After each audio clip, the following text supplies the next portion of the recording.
Hi everyone, this is for those of y'all that missed the group on August 17th. Just want to go over with you really quickly what we covered. The agenda items that we had were PLC expectations, agendas for TIPS and PLC, the RTI referral, our staff site, greetings, good things, and affirmations.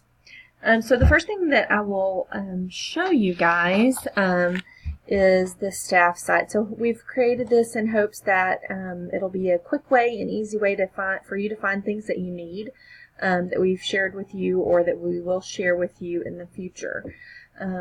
So you would click on this link here, and my suggestion would be for you to add it to either your toolbar up at the top or with your single sign-on is actually what I did. I created, I'll show you over here, I actually created a single sign-on and have the staff site linked right there. So that would be my suggestion, to possibly do the same thing. Here we have the staff site. The first things that has been linked here for you are weekly staff newsletters. Also have listed here attendance committee and those that are on the attendance committee, and a place for that attendance plan to be added, or any other attendance information that you might need as a staff. The next thing we've listed is the department heads and their department head time period, kind of the framework for what is kind of planned for this year, with Monday being RTI, Tuesday and Thursday will be classroom walks and coaching. Wednesdays will be the days that they're with the leadership team, meeting with Mr. Pyatt. And then Fridays are really a day for us to look at some TASE data and dig into that data and collection that we need for our TASE plan. The next thing we've linked is the discipline. So you'll have the student management plan and cell phone expectations that you can use for your classroom. Next we have handbooks. So the faculty handbook is linked here. The student handbook will be linked here, and then your PLC and TIPS handbook will be linked here as well. Next is the intervention committee and those people that are on that intervention committee, and the intervention plan is also linked. Next is the learning check calendar that has all the learning checks on there. So you can click there to link to that, and that will also be shared with you in a Google Calendar. If you're more of an electronic person and you like those dates electronically, then I will be sharing that Google Calendar with you there. Lesson plans, and then we'll upload here. There's nothing linked there now, but those lesson plan expectations will be there. Again, you have your PLC and TIPS. Your handbook is listed there as well.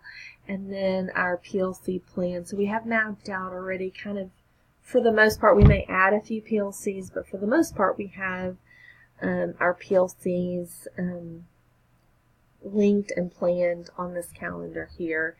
And in electronic form, like I said, as well, and I'll share that with you if you would rather have something electronically, like in a calendar form. I have that I'll share with y'all as well. The next piece is the RTI referral. I'm super excited about that. So if you are concerned about a student's academic or behavior, these will be the steps that you'll follow to submit for an RTI referral. First thing that you want to do is collaborate with your department head first about your student concerns. The department head will then review the student data with you and either suggest strategies for you to try to use with that student, or they may just say, you know what, I think you need to go ahead and complete the form and go ahead and begin the RTI process. So we're just asking that you visited with your department head first. Next, once the student is brought to the RTI, information and data is entered in Eduphoria. So all that you'll be responsible for doing is completing this RTI referral. It's linked right in here. So you'll put the date in, the name of the teacher. So you'll put your name and then the name of the student, what grade they're in, click on their academic concerns, and then option 7 I think that'll just give you an opportunity to list additional information. Behavior concerns, if the behavior is attendance or discipline, or maybe they have no behavior concerns and it's just strictly academic. The next question, has the student passed the EOC for your content area, and any additional information, and then you'll click submit. Once the RTI meets on Wednesday, we'll pull the information that has been submitted through this RTI referral form, and that's how we will begin that RTI process on those students. The next piece in the staff site is the sweep duty and the duty schedule, and those will be linked here. Mr. Dowdy is actually talking about those in a session. We have our TASE goals linked here, and then T-Test. So there's the T-Test website, and then we've also linked for you the T-Test appraiser. So who's appraising you is listed there. So the next part is the PLC expectations, and we have a PLC handbook that you'll notice here.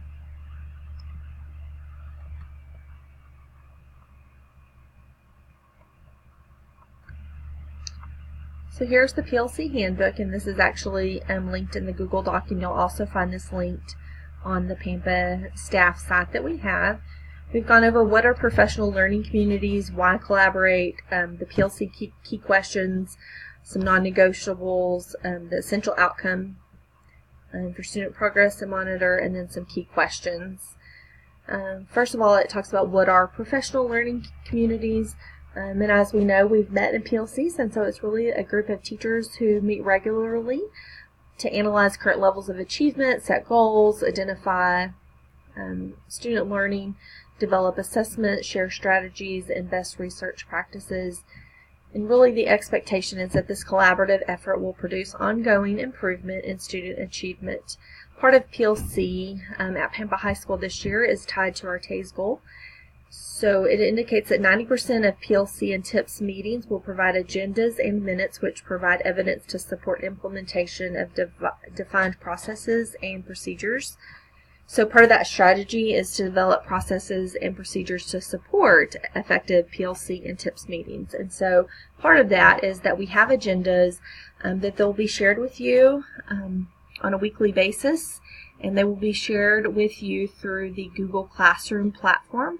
So if you need help with that Google Classroom, you've never used it before, we'll provide an opportunity for everyone to get in to there that needs it. Those of you that have used it a lot and feel comfortable with it, then you will not be, you do not need to attend any kind of training. But if you do need some help with it, we want to make sure that we provide that support for you. So why collaborate with professional learning communities?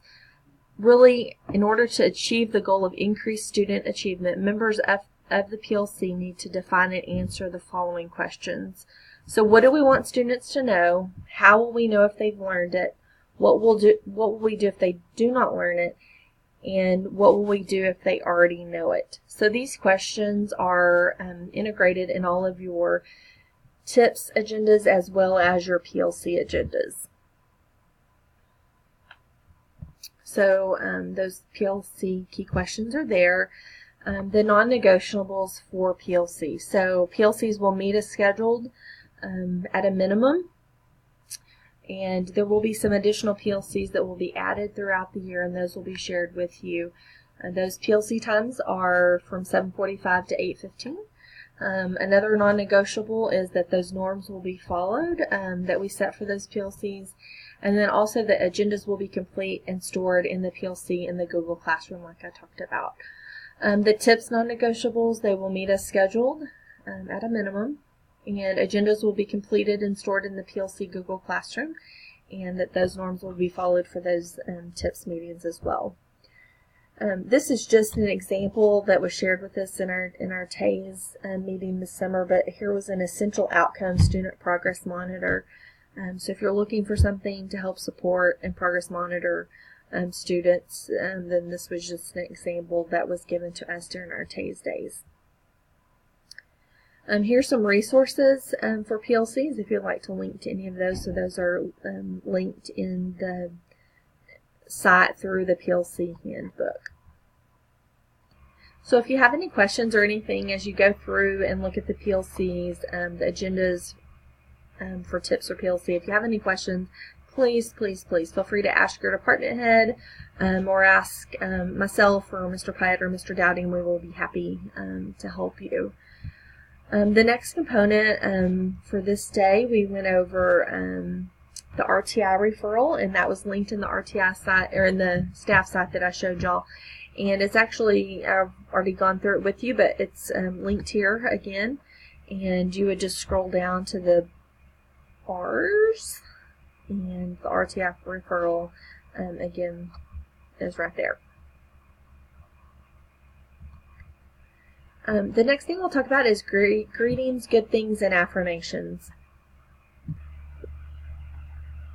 So the next section part that we'll talk about is greetings, good things, and affirmations.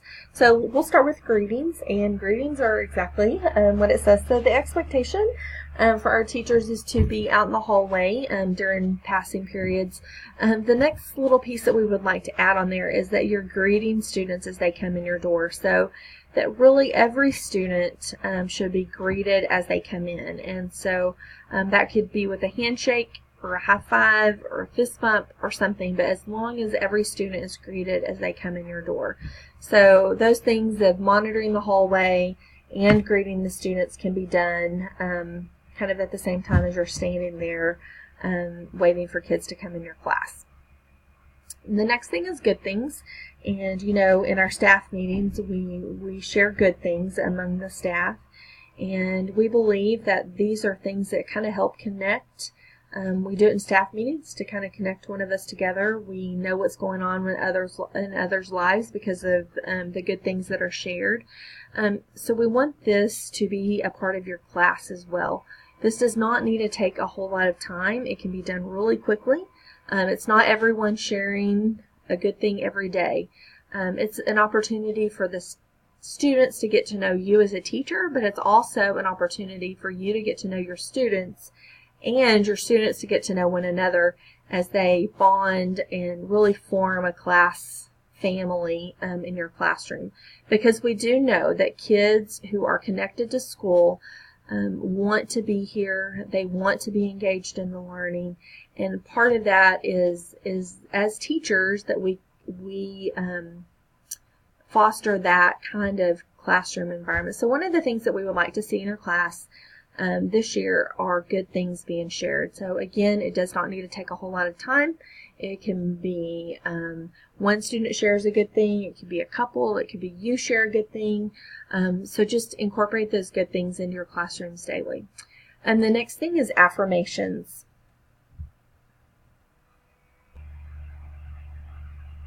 So when we think about affirmations, those are really those positive sayings that we give to other people.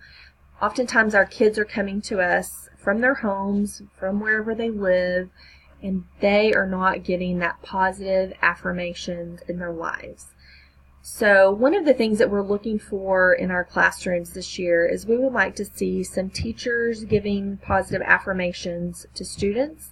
And then eventually what will happen is you'll want those affirmations to be shared from student to student. It may be a quick turn and tell your partner really quick one way that you liked how they worked with you in your lab today.